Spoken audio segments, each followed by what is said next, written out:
importante, que quiera probar el segundo examen, sí o sí, este es el punto más álgido que va a venir el examen. No me has hecho preguntita de acá. En el momento de la sesión, también van a conocer y tratar los diferentes tipos de shock. Vamos a desarrollar varios tipos de shock. Lo más importante es el shock circulatorio. Hay un shock denominado indiferenciado. Vamos a ver el shock séptico, shock hemorrágico, shock metabólico y shock anafiláctico. Shock metabólico, sí hay shock metabólico. ¿Qué shock sería? Una tirotoxicosis, un hipotiroideo, diabetes, en su estado de osmolar o ceto o mixto, ¿no? Entonces, ese contexto va. Hay que reflexionar acerca de este tema porque es una de las principales causas de atención. ¿Cuál es el propósito? El propósito de todas las preguntas es conocer la fisiopatología del shock. Acá sí hay que conocer la fisiopatología porque aquí es el abordaje, es el manejo del shock. Las pautas de tratamiento a la hora de entregar a un paciente en esa condición. Esta palabrita nació en los 24 y ya se estableció en el 25, a inicio del 25.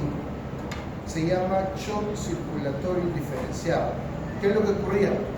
Llegaban todos los pacientes y de pronto no venían con un letrero que decía por shock séptico, shock metabólico, shock circulatorio, cardiogénico.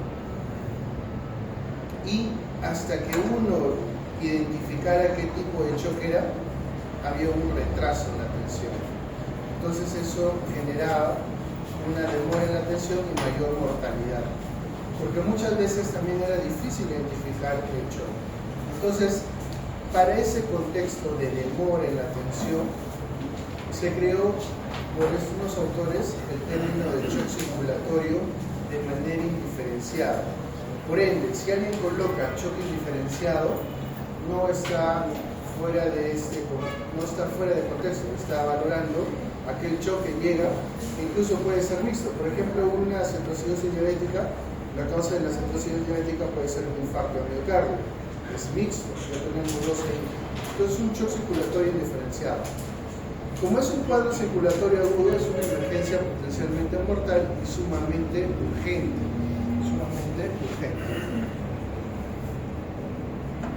La detección precisa y oportuna es esencial e inequívocamente el paso más importante en el manejo del paciente con shock. ¿Qué es lo que ocurre? Como no se identificaban los pacientes de manera rápida que se encontraban en shock, el retraso en la atención hacía que su mortalidad sea elevada. Pero ¿cuáles son los contextos en que uno no podía reconocer el shock? Primero, de que antes decían, para que sea shock, tiene que haber hipotensión. Y eso es una gran falacia. Ya para hablar de que haya shock, no necesariamente debe haber hipotensión.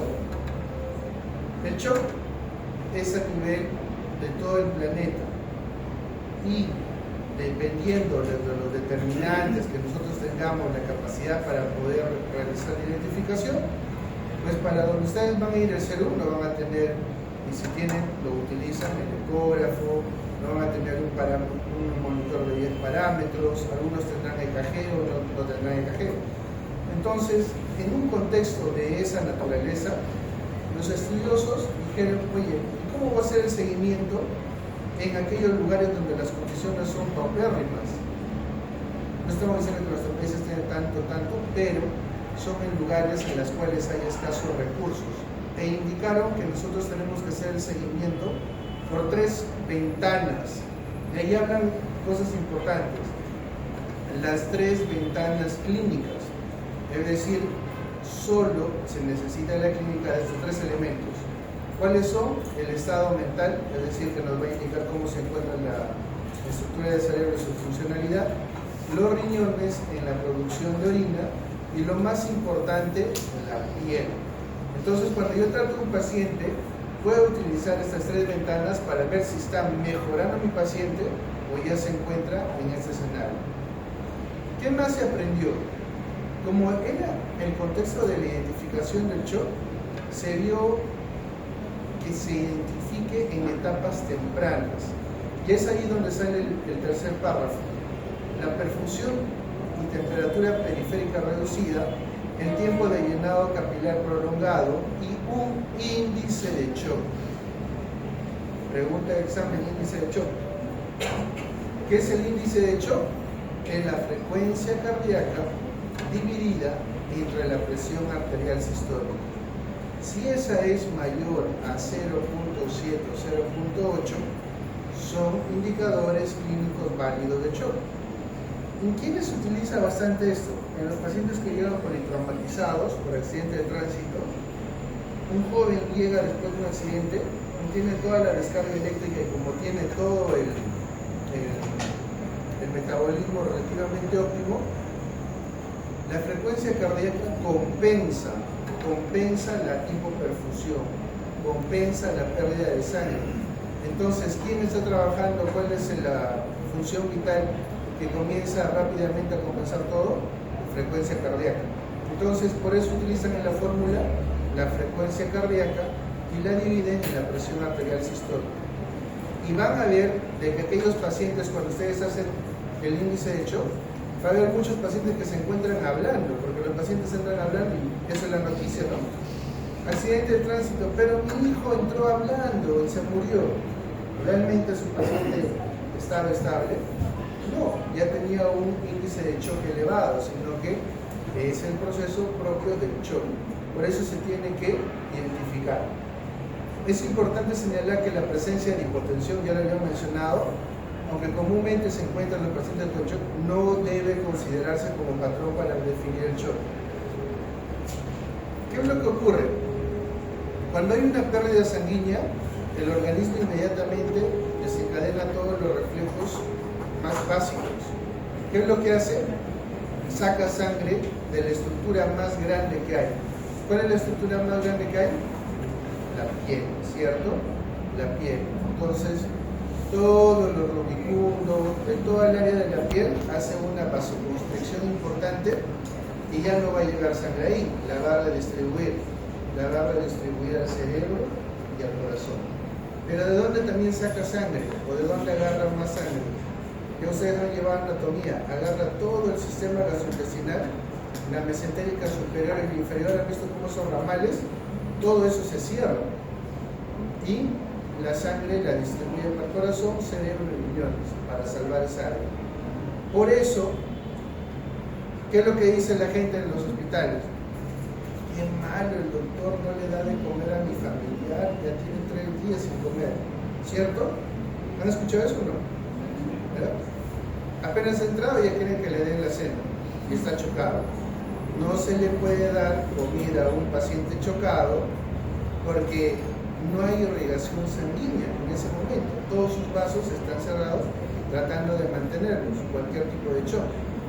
Si tú haces una mirada al intestino, ese intestino está completamente en ilio, es decir, no hay peristalsis. Yo le doy al paciente, se va a acumular la comida y luego lo va a vomitar. Por eso los pacientes vomitan, dicen, ¿por qué está vomitando? ¿Está mal? Sí, está mal, pero es porque está entrando la comida en un área que ni siquiera produce la cantidad adecuada porque no está entrando la sangre de manera óptima y hace una disfunción gastrointestinal o intestinal. Asociado a ello, por eso a los pacientes ya no se le da comida, no se le da un arroz con pollo, ¿no? Se le da fórmulas, porque ya la cantidad necesaria que el organismo sabiamente determina la sangre para la parte esplánica es suficiente como para que esos enterocitos que ustedes han visto en morfo comiencen a solamente realizar sus funciones, la de absorción y no se mueven. Entonces es muy importante la cantidad de sangre que se distribuye. Aunque el nivel de lactato, ojo, aunque el nivel de lactato sérico es un indicador sensible de la presencia de shock, la hiperlactatemia puede ser bastante inespecífica. ¿Se acuerdan dónde nos va a brindar la información el lactato? En el AGA, ¿cierto? En el AGA. ¿Lactato cuánto es patológico? ¿Mayor de 2? 1.52, ¿cierto? Ya, es mayor de 2. La consulta es, ¿el lactato es malo?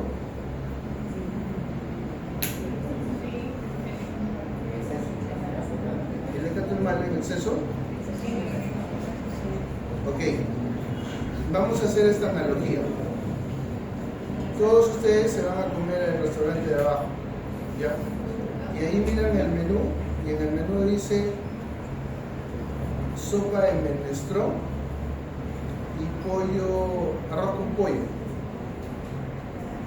Y luego tú llegas y de pronto tus compañeros están llegando atrás y ya te ganaron 10 y de pronto ves que te están entregando aguadito de pollo y tú arroz con pollo.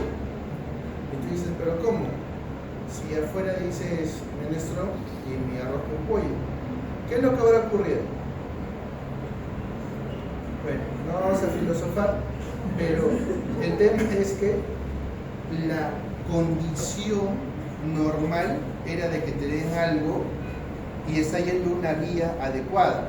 Por ejemplo, la vía adecuada del metabolismo, ¿cuál es? La aeróbica. Pero hay un punto en la cual hay una disrupción y se va para la anaeróbica, ¿cierto?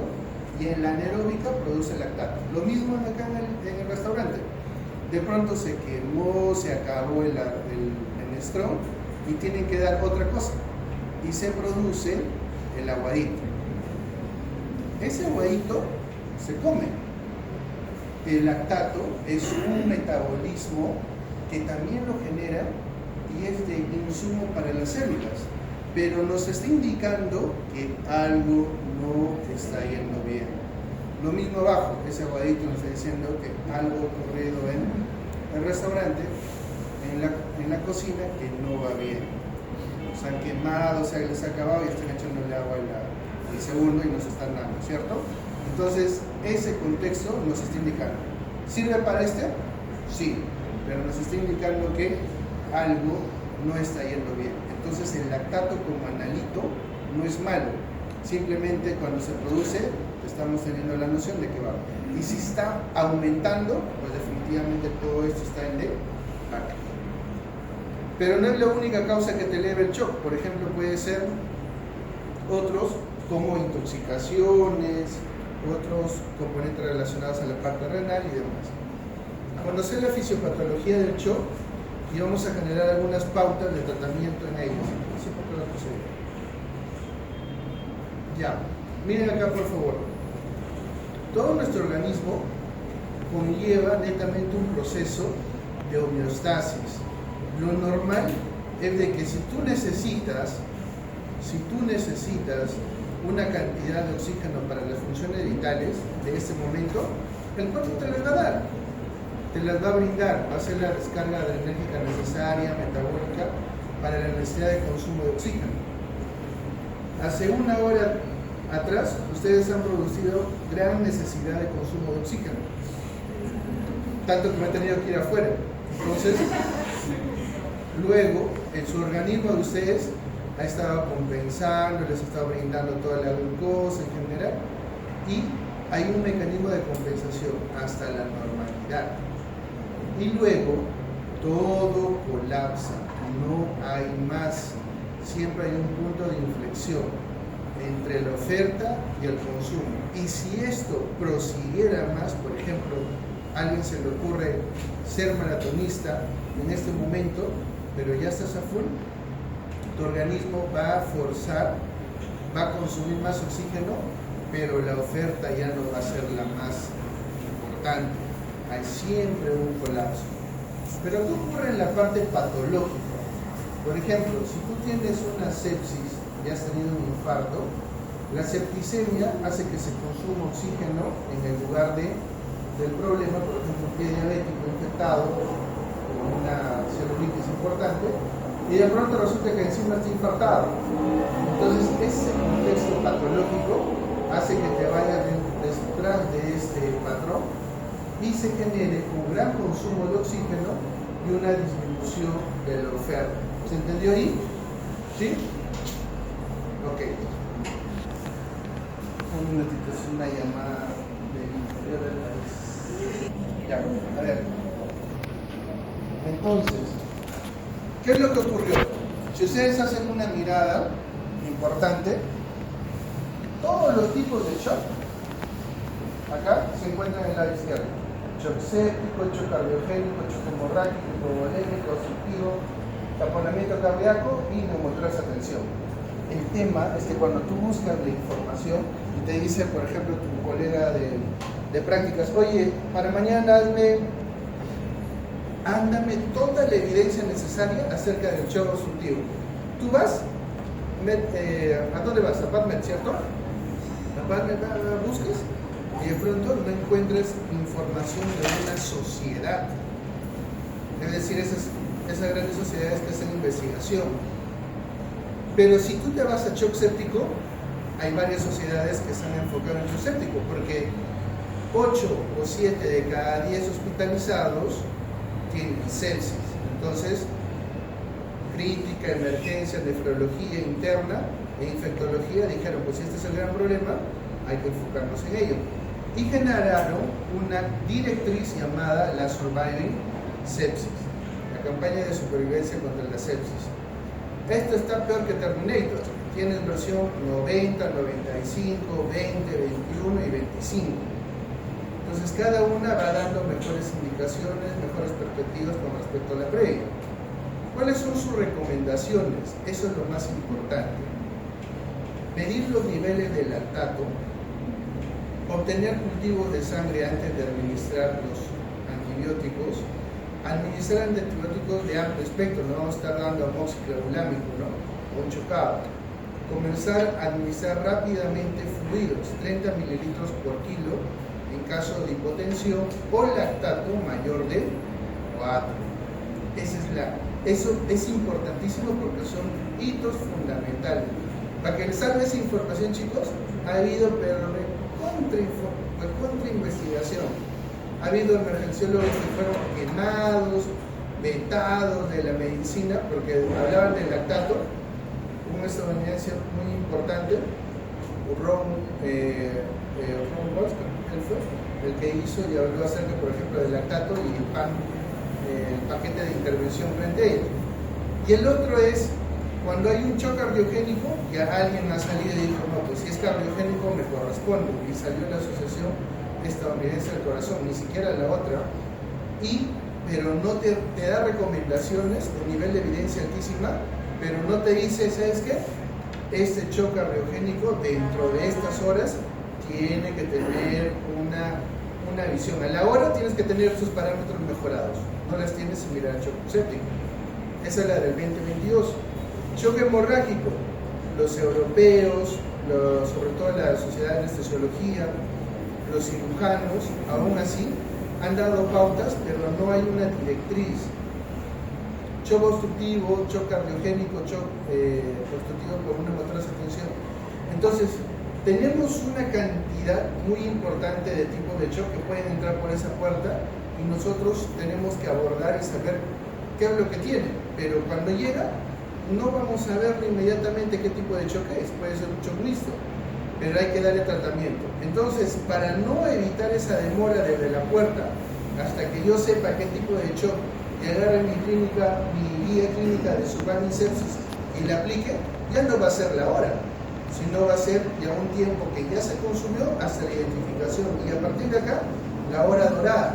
Entonces dijeron, ¿sabes qué? Este equipo, Hassani y Hanser, crearon el paquete Minutes o el bundle Minutes. ¿Qué es el bundle Minutes? Ahorita lo vemos a detalle. Valoremos. ¿Qué es BM? Es volumen minuto. ¿Qué es RP? Es resistencia periférica. Volumen minuto, volumen del corazón, que elimine un minuto. Y RP, resistencia vascular periférica, es decir, cuando hay mayor constricción en la periferia, aumenta la resistencia, ¿cierto? Porque tiene que empujar la sangre para vencerla, hay resistencia. Y PVC viene a ser la presión venosa central. Lo vamos a ver. Identifiquemos esto, por favor. En hipovolemia, es decir, con un paciente que pierde sangre, ¿cómo estará el volumen minuto? Si pierde sangre, no llega al corazón de manera adecuada, pues el volumen minuto va a ser menos. Pero el cuerpo se va a defender, ¿cierto? y todos los que se encuentran baleados, ¿cómo llegan a las emergencias? Recontra pálidos, entonces fríos y a la temperatura con una resistencia periférica aumentada. ¿Qué pasa con un paciente que tiene un infarto? ¿Eliminará adecuadamente bombeo sanguíneo? No, en un minuto no, porque está infartado. La resistencia vascular periférica se encuentra aumentada. ¿Qué pasa en un paciente infectado o un hipertiroidismo? ¿Cómo está el volumen minuto? El volumen minuto está en relación a la frecuencia cardíaca. Entonces, si está taquicárdico, el volumen minuto está dispar, claro, está elevado. La resistencia periférica se encuentra disminuida, por eso los pacientes hacen vasoplegia. ¿Se entendió esto? ¿Sí? Entonces, esto es lo que íbamos a hacer en simulación, pero no nos va a alcanzar el tiempo porque lo vamos a hacer vía intubación. Entonces, visualicemos. Cuando tengamos al paciente, y este no vaya a ser un caso clínico, tenemos a un paciente en el cual la frecuencia cardíaca se encuentra elevada, la diuresis se encuentra disminuida y hay trastorno sensorio. ¿Qué son? Son ventanas del shock. Hay trastorno, hay diuresis. ¿Y qué más había? La frialdad distal. Yo no tengo ninguno de estos equipos, yo me guío por esas tres ventanas. ¿Se entendió? Entonces en mi serum, ¿cómo voy a guiar? Por esas tres ventanas del shock. Miren que sirve, solo para eso. Pero si estoy acá en Lima y tengo un monitor, ¿cómo será la frecuencia cardíaca? Elevada. La saturación de la hemoglobina, ¿cómo estará? Disminuida. ¿Pero por qué? Claro, va a estar disminuida porque eso está siendo consumido el oxígeno y no va a ser adecuada la entrega. Le saco un examen de sangre y el hematocrito puede estar normal o disminuido. No te entiendo. Pero si estás hablando de un contexto hipovolémico por un disparo, obviamente va a caer el hematocrito. Sí, pero recuerda que hipovolémico no solo es pérdida de sangre, sino también pérdida de fluidos. Una diarrea esas que te da después de irte al Guaralino, ¿cierto? Te produce una diarrea que no necesariamente es hemorrágica. Entonces no va a haber alteración del hematocrito. Es más, puede hemoconcentrarse la persona. Pero chicos, miren acá. ¿Cuál es el patrón más importante de manera gasométrica? Una acidosis metabólica hiperlactatémica. Este contexto nos está indicando que el paciente se está acidificando, hay mayor producción de hidrogeniones y encima ya el cuerpo ha censado de que no va a ser su actividad normal y está generando una vía anaeróbica y está produciendo lactato. La cosa está dura. Entonces, la PVC. ¿Qué es la PVC? Acá coloco un catéter venoso central y la presión venosa central por medio del catéter ingresa y se va hasta la entrada de la aurícula derecha. A esa aurícula ustedes saben que llega la vena cava inferior y la vena cava superior. Entonces llega todo el volumen de todo tu cuerpo y se concentra ahí. Y como ahí se encuentra el catéter venoso central, nos da una idea de la presión venosa central. Si él pierde sangre, ¿habrá adecuado llenado? No, por eso la PVC se encuentra disminuida. Shock hipovolémico. Shock cardiogénico. ¿Quién está mal acá? ¿Quién estuvo mal acá? El corazón. Infarto. Uno de los ejemplos. En un infarto, cuando ocurre, ¿qué es lo que tú buscas como tratamiento cuando hablan de infarto de miocardio en cardiología? Evitan la remodelación. Y ahí le das inhibidor de IECA, ahora le das la parifosina. ¿Qué más le damos? El corazón. Como hay una disfunción, ha habido un infarto, de manera natural, por la descarga en general que se produce y los nuevos cambios hemodinámicos, tiende a la taquicardia. Pero te imaginas un corazón que está ya con un infarto, esté en taquicardia siempre, deleterio, ¿no? Esto es como que tienes un motor que no le has hecho un cambio de válvulas y le sigues, ¿qué va a ocurrir? Va a claudicar. Lo mismo acá. ¿Qué se tiene que hacer con ese corazoncito? Si ha tenido un infarto, hay que bajarle la frecuencia cardíaca. ¿Y qué le dan entonces? Le dan, por ejemplo, bisoprolol, con la condición de que ese corazón ya no vaya a 90, sino vaya a 60, a 70. El hematocrito va a estar normal, pero nuevamente el paciente está en shock. ¿Cuál es el patrón gasométrico? Acidosis metabólica hiperlactatémica. La PVC, ¿cómo estará? Acá hay una variación. Si este corazón está infartado, ¿bombeará de manera adecuada? No. Y cuando este contexto no bombea de manera adecuada, va a haber un congestionamiento del corazón derecho de forma retrógrada. Por eso la PVC se encuentra aumentada. Okay. ¿Cómo sale acá el tema de las preguntas? Porque eso es lo que ocurre. Llega el paciente y yo lo monitorizo. Veo las ventanas de shock, su trastorno de conciencia, su piel y su diuresis. Pero luego voy viendo algunos parámetros: frecuencia cardíaca, gasometría, y voy a identificar lo que me encuentro relacionado a un determinado tipo de shock. Ojo, shock distributivo, el mismo paciente.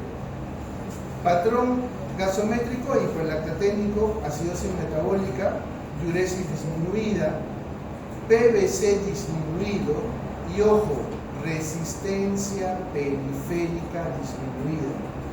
Si uno hace una mirada a las dos previas, resistencia periférica aumentada, resistencia periférica aumentada, hipovolémico cardiogénico. En cambio, en el distribución, la resistencia periférica está recontra disminuida. Por eso acá, ¿quién entra? Los vasopresores, porque esto se encuentra vasodilatado. Si está vasodilatado, tengo que utilizar un vasopresor. Ok. Entonces, teniendo en consideración que ya en ese tipo de pacientes con esos parámetros, se creó el plan Minutes. Y esa viene a ser la descripción de lo que es el paquete Minutes. La M es de que si te llega el paciente, tienes que mantenerlo vivo. Eso es obvio. Entonces, ¿cuál es el manejo de todo paciente cuando llega? El X, A, B, C, D, E, X. Entonces, si el paciente viene sangrando, le haré compresión, utilizaré ácido tranexámico. ¿Qué más? Le haré torniquete, lo voy a intubar, lo voy a ventilar, le voy a manejar adecuadamente los fluidos para salvarlo. Pero ojo, acá ya está estipulado.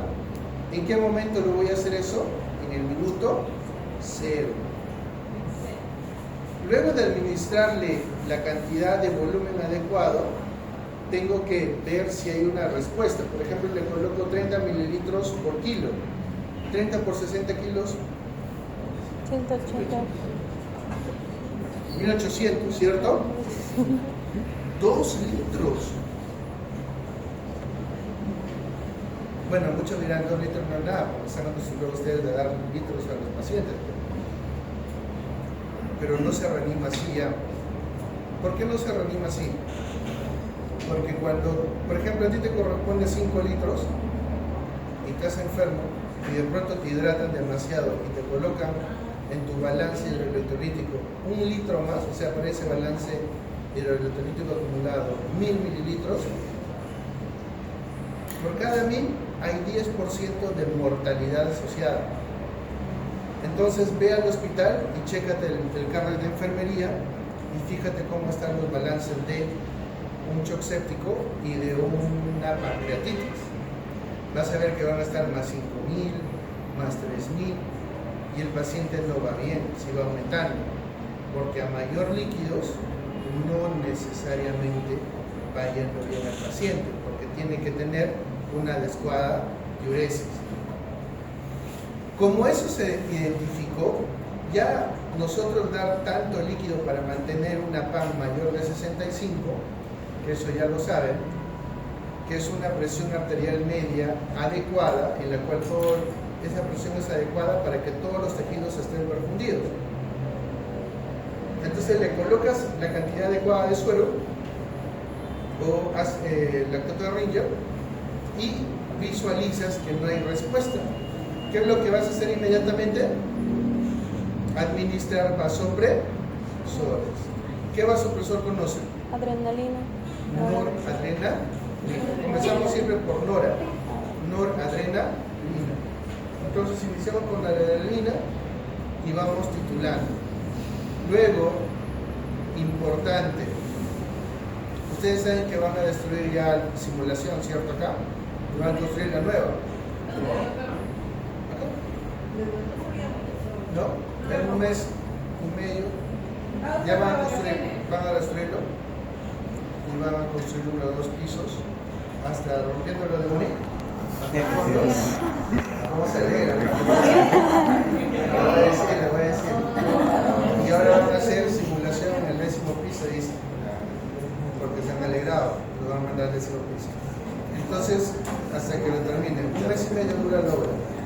¿Está bien, no?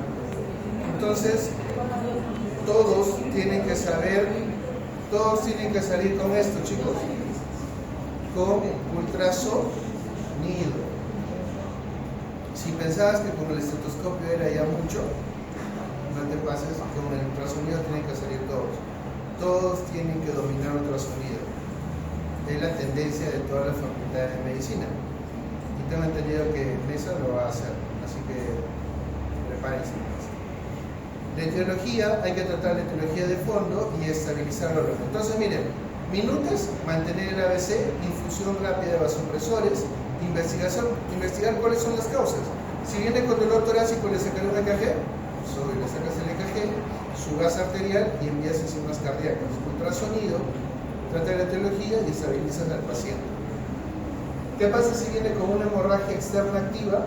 Comprimes, aplicas torniquete, ojo, ya hicieron ya esto, faja pélvica, con la doctora Salazar, sustitución según las directrices. Listo. ¿Qué nos representa esta imagen?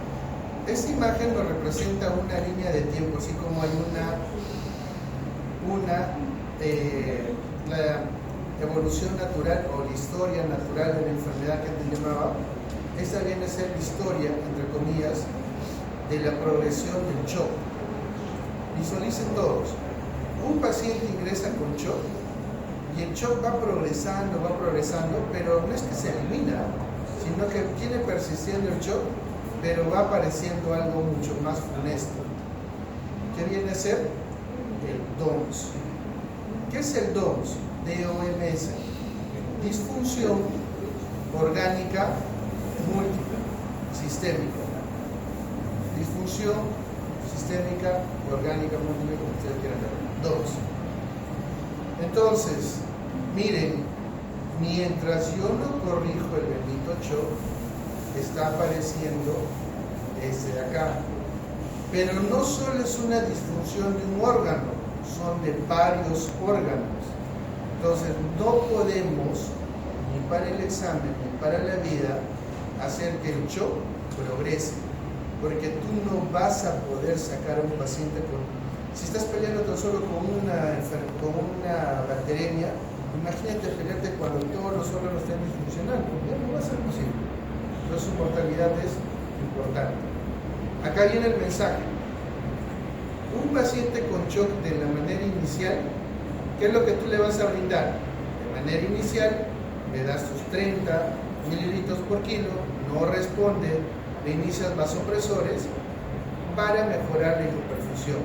Porque tu paciente va a venir con la piel fría, con la saturación venosa de oxígeno disminuida, y si no avanzo rápido dentro de ese manejo, el paciente va a hacer su disfunción. Y acá aparece algo importante. ¿Por qué, doctor, aparece en la línea del manejo de cualquier tipo de shock conexión a ventilación mecánica? ¿Por qué le pregunta? Claro, porque si tú me dices que, por ejemplo, mi paciente tiene shock séptico por una pielonefritis, en la pielonefritis, ¿dónde está el problema? En los riñones y en la vía urinaria. En un adulto mayor lo va a llevar a shock. ¿Por qué lo vas a intubar? Y los familiares te van a decir, ¿por qué lo estás intubando, mi familiar? Ah, has hecho algo, por eso lo estás intubando, te voy a denunciar. Otro paciente viene con sangrado digestivo bajo. Ah, han hecho algo malo, por eso lo están intubando. Entonces, esa percepción se puede malinterpretar porque no conocen este escenario. ¿Cuál es el escenario? Es como en Perú. Esperemos que no cambie, pero ahorita, digamos, para salud, ¿cuánto está? ¿5, 8? PBI, ya. PBI, digamos, 8 para el Perú. Lo mismo hace el cuerpo. Todo el delivery de oxígeno, ¿recuerdan el delivery? Manda 25 al cerebro, que es importante, ya toma tus 35, a los riñones toma tus 15, y a toda la musculatura de lo que todo el día está trabajando, ¿cuál es? Los intercostales, la parrilla, todo lo que mueve, porque está trabajando todo el día. Le da sus 15, sus 20 a 25, y a la parte renal sus 15, y a la parte esplánica también, y ahí lo distribuye todo. ¿Qué pasa cuando un paciente entra en shock? Cuando uno entra en shock, ¿cuál era la fórmula gasométrica? Acidosis metabólica hiperlactatémica. ¿Quién tiene que compensar toda esa debacle metabólica? La parte respiratoria. Entonces me voy a buscar en el AGA cómo está el CO2. ¿Y cómo está el CO2? ¿Aumentado o disminuido? Disminuido. Inicialmente disminuido, y si nunca lo ayudamos al paciente, luego va aumentando. Entonces tiene que estar disminuido. Pero si está disminuido, ¿cómo va a estar la respiración de ese paciente? Está taquipnéico, está con un plasma. Entonces, de los que le correspondía 15% del PBI, porque está en un gran trabajo de plasma, el cuerpo redistribuye nuevamente su delivery y dice, tú que estás trabajando, toma 35. Y le da 35-40% solo a lo que es la parte respiratoria. Entonces, lo que ustedes hacen es como si fueran ustedes presidentes. Ustedes dicen, ¿sabes qué? Si anteriormente solo recibías 15, estamos en shock, y ahora me recibes 45, y tu cerebro ahora está recibiendo solo 15, no es nada.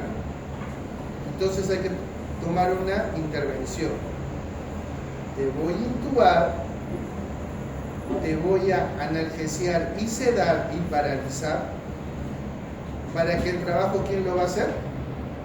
El ventilador mecánico. Intubado y ventilador mecánico. Si tú lo paralizas, le colocas en sedación y demás, ¿quién va a estar? ¿El paciente? Ya no. Está haciendo el trabajo el ventilador mecánico. Entonces, esos 45 ya no tienen por qué tomar ese contexto de la musculatura y nuevamente se redistribuye. ¿A dónde se va a redistribuir? En el riñón. Entonces, la intubación y la conexión al ventilador mecánico no es por un problema respiratorio, sino es para mejorar lo que es el gasto en sí de la redistribución. ¿Ok? Eso para que lo tengas en consideración. No necesariamente tiene que estar con una neumonía o COVID para intubarlo. Tienes que reanimarlo y obviamente una vez que llegas a la plenitud de la reanimación, tienes que devolverlo a la normalidad y hay un periodo de post-reanimación. Habíamos dicho que hay que infundirle cristaloides, ¿cierto? La reanimación.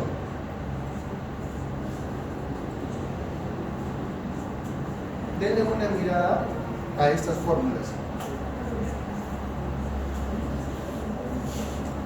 ¿Qué fórmulas ustedes han utilizado?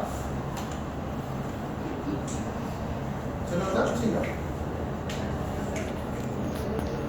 No se nota, ¿no? ¿Se nota o no se nota? Ya. ¿Quién es el más conocido ahí? Ya, Solución salina. Esto es lo que todos hemos nacido. Pero está bien, se lo trata bien. Solución salina 0.9%. ¿Cómo le llaman? Colócale solución. Colócale suero fisiológico, le dicen. Pero realmente será fisiológico. Para hacer una extrapolación, acá se encuentran todos los valores en el plasma de nuestro cuerpo. Sodio, ¿cuánto es el valor normal? 135, 145, promedio lo coloca 140. Potasio 3.5, 4.5, promedio 4. O sea, todos son promedios. Sodio 140, potasio 4, calcio 4, magnesio 2, cloro 103, bicarbonato 24, 25. Y abajo hay algo más importante, la osmolaridad, 290. Así trabajamos todos. Pero de pronto nos da una... ¿Alguien ha tenido familiar con pancreatitis? ¿Nadie? ¿No? Ya. Bueno, ahora ha entrado, bueno, espero que no haya entrado UCI, pero si ha entrado UCI, algo así va con bastante hidratación. En cirugía ya supongo que habrán hablado de pancreatitis. En una pancreatitis, el páncreas que no se regenera, tienes que hidratarlo porque las enzimas pancreáticas de verdad lo hacen como jabón el páncreas, o sea, se destruye, se necrosa, es bien susceptible. Entonces comienzas a hidratarlo. Es un shock distributivo. Pero mira, la solución salina que tú le administras, cloruro de sodio, como dice mi compañero, es cloro y sodio, 154 y 154, ¿ok? Tanto de sodio como cloro. ¿Pero esa es la cantidad de sodio que tenemos en nuestro cuerpo? No. Entonces, que te pasen 1 litro, tal vez tu cuerpo sabiamente lo va a redistribuir y le va a eliminar. Pero mira cuánto es su osmolaridad, 308. 308 es mucho más, tiene mucho más humor, obviamente en relación al plano. Entonces, 1 litro, no pasa nada, tu cuerpo si está sano, lo contiene. Estás enfermo, vasodilatado, 1 litro, 2 litros, tienes pancreatitis, 3 litros, 4 litros, ahí ya hace su juego. ¿Por qué? ¿Cuánto es su pH? 5.7. ¿Cuánto es nuestro pH? 7.4. Entonces, cuando yo le doy más, por eso dicen que aumenta la mortalidad. Si ya ese paciente tiene un pH de 7.0 porque está en sepsis, porque tiene una acidosis metabólica, y yo lo voy a reanimar a punta de cloruro, ¿acaso no estoy aumentando más la acidosis también en la reanimación? Sí, porque ahí está el pH. Entonces, se ha hecho soluciones denominadas balanceadas. ¿Cuáles son? Una de ellas es el lactato de Ringer. ¿Sodio cuánto tiene? 130. Está casi con lo nuestro, 140. Potasio 4, entonces tenemos potasio 4. Y abajo, la osmolaridad, 273. El pH, 6.5. No está nada mal, ¿no? Es otra cosa. Si con solo variaciones de 0.5 ustedes se alteran cuando ven el pH, imagínate pues, es de 5 a 6.5, hay como un punto de variación. O sea, se siente la cantidad que se ve influyendo. ¿Estamos? Entonces es importante que ustedes conozcan los componentes del lactato de Ringer, Ringer solo, acetato de Ringer, la solución al 0.9.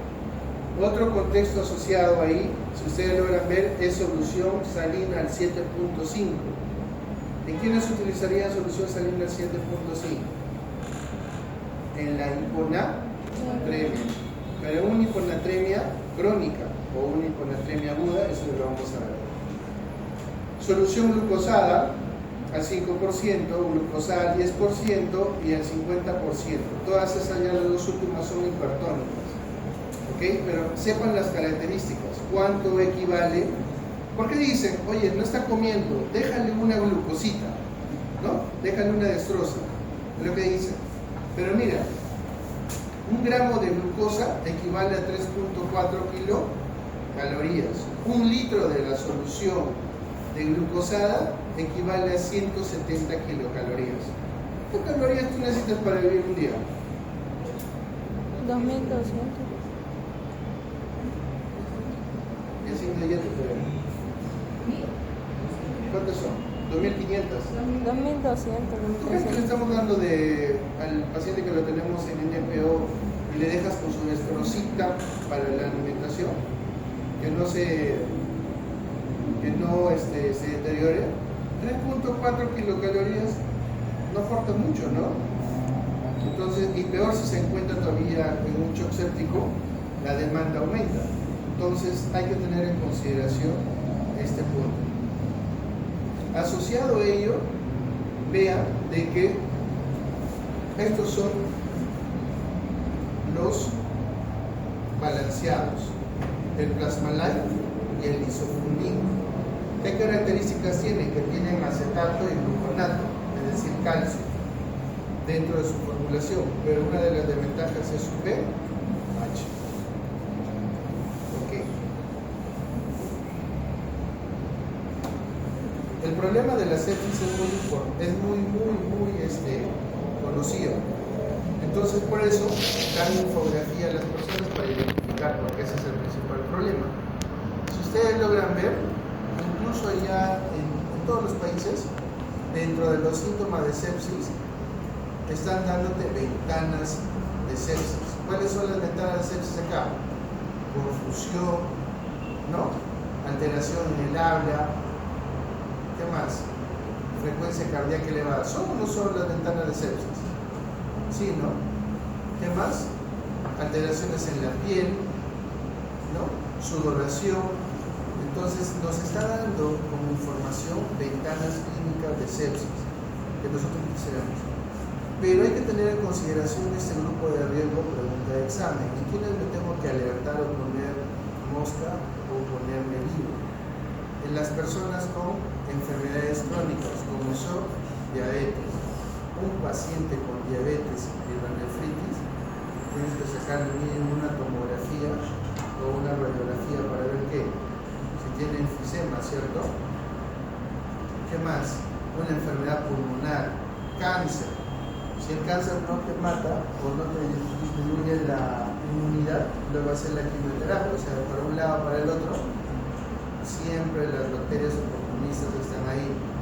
Y enfermedades renales. ¿Por qué es la enfermedad renal? Sobre todo los que tienen catéter de alto flujo. Porque tienen un dispositivo que se puede infectar.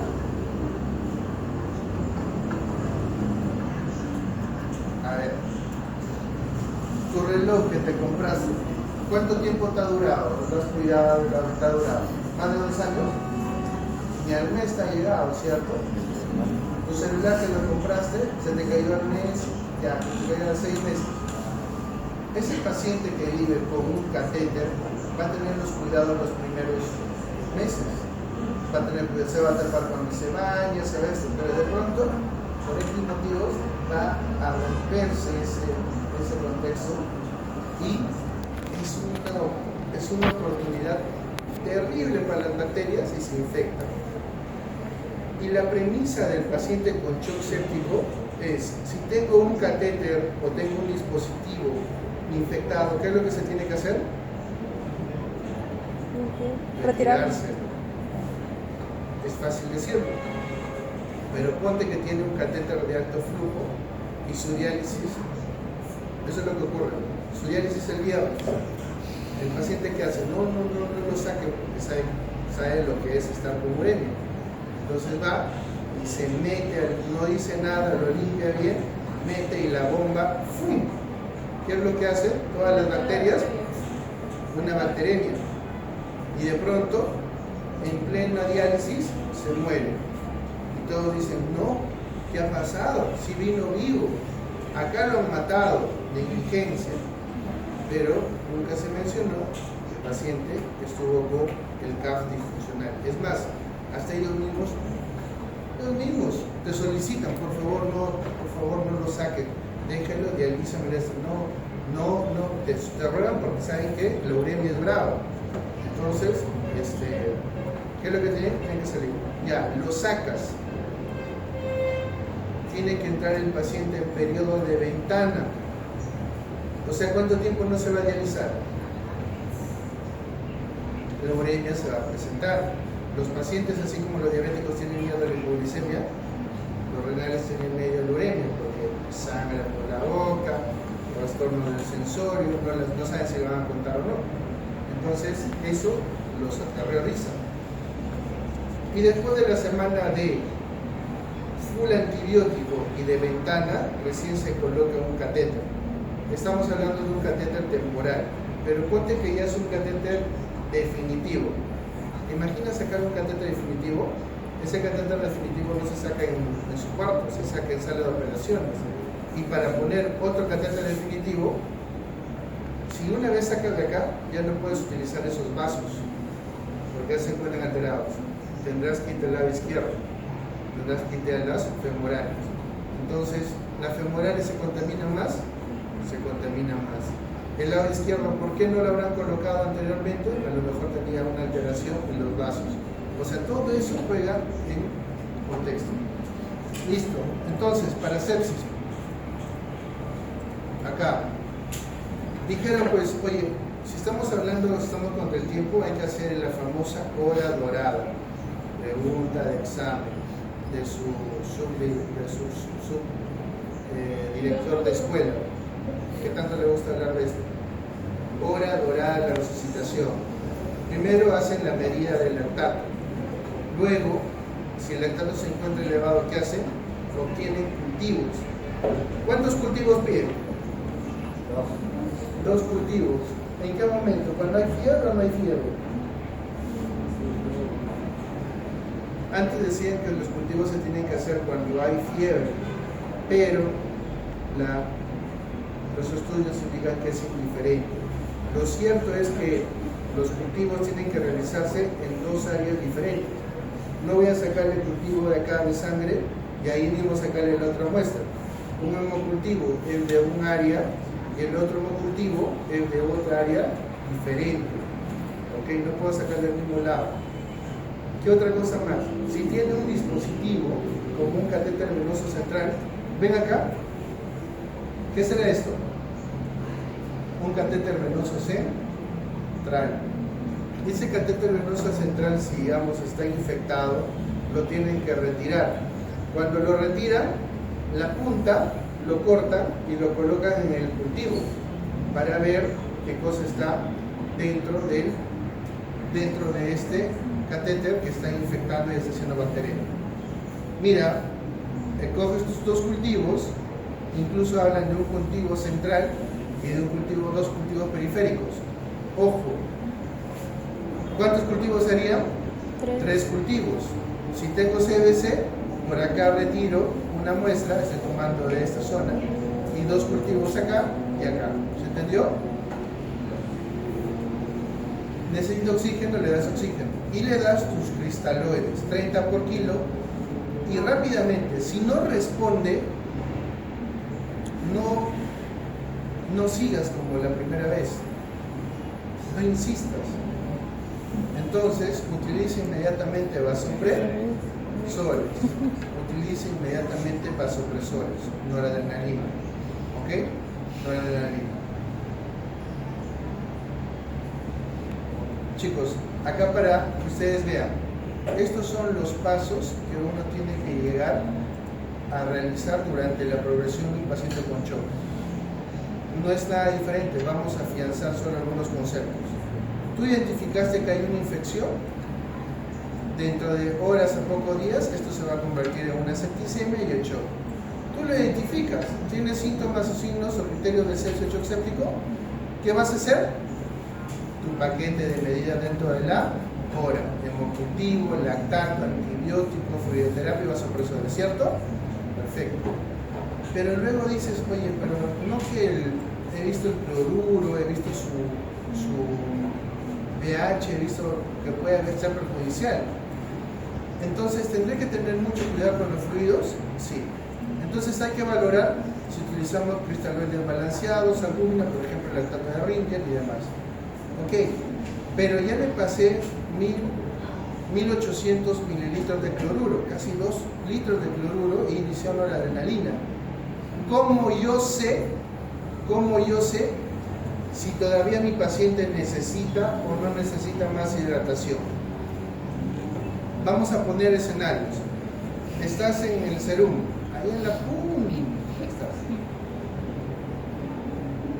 ahí está la punta.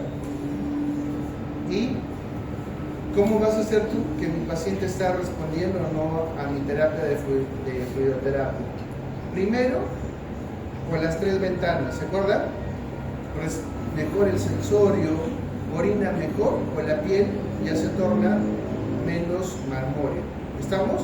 Esa es una forma, pero no es el mejor contexto porque hay muchas variables. ¿Qué otra cosa me puede ayudar? Cuando una persona se desmaya, ¿ustedes qué hacen primero?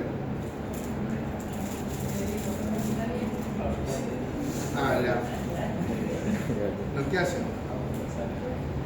¿Qué han visto que hacen las personas cuando se sincopean o están mareadas? Se desvanece. Ya, sí, lo echan y de pronto le elevan las piernas. Entonces, elevan las piernas del paciente, elevan las piernas y una vez que están elevadas las piernas del paciente, están haciendo un efecto de que toda la sangre venosa retorna al corazón, porque está echado el paciente, eleva las piernas y toda esta sangre venosa regresa al corazón. Tu corazón sensa que ha venido una carga de volumen y sabe que el cerebro está en hipoperfusión y ¿qué va a hacer? Y lo va a botar para el que necesita. Entonces, tú vas a ver en la frecuencia cardíaca que lo que estaba primero taquicárdico porque estaba desesperado, que no le llegaba hipoperfusión al cerebro y se está forzando, de pronto comienza a bajar la frecuencia cardíaca. ¿Por qué? Porque le llegó sangre, empujó y ella dijo, ya muy bien, ya te llegó, lato dentro de lo normal. ¿Se entendió? Porque llegó la sangre. La pregunta es, ¿cuánto de volumen habrá en los miembros inferiores? Levanta las dos piernas, ¿cuánto de volumen retornará al corazoncito?